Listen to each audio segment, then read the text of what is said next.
So I'm just going to go straight to the point.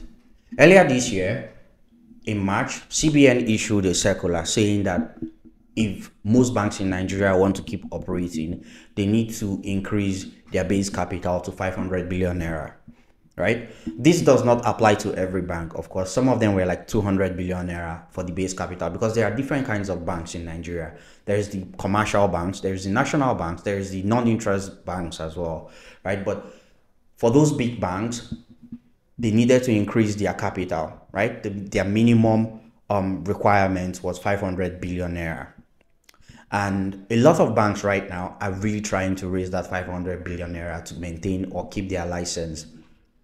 You know, we have the GTB, we have Access, we have Fidelity Bank. One of the banks that could not be able to raise that amount is Heritage Bank, because they had like a 1 trillion naira deficit already, right? And because of that, Heritage Bank had to shut down. Now, again, most of the banks in Nigeria are still trying to raise that money. And this is where Fidelity Bank comes into the story.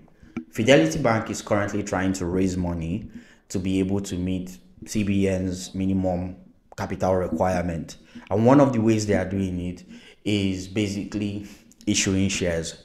What does this mean? The shares are basically a chance for you to invest in Fidelity Bank. It means that if you buy their shares now at, I think, 10 naira per share, over time, if the value of the bank goes up, if they are, every, right, their money, their finances, their growth, if it goes up, you're going to get more money. You're going to get interest for investing. Now, this is not the first time Fidelity Bank has done this. They've gone public back in 2019 and they raised a lot of money. People invested. And if you invested in 2019, you'd have had 500 and something percent increase of your investment by now, right? So it's not a bad investment. Even if over the years we've had inflation, we've had the whole naira dollar value situation and all of that, which was really, really bad. It was really, really bad. But at the same time, if you invested in Fidelity Bank, you'd have still had some interest.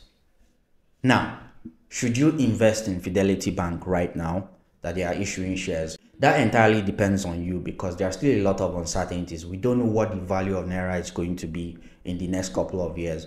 You also need to look at your investment goals. If you invested in Fidelity Bank back in 2019, you would have had over 500% now.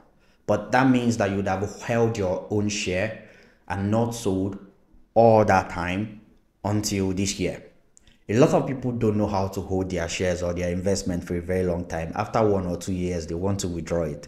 So how long are you willing to hold for, right? So there is also that. You need to answer that question.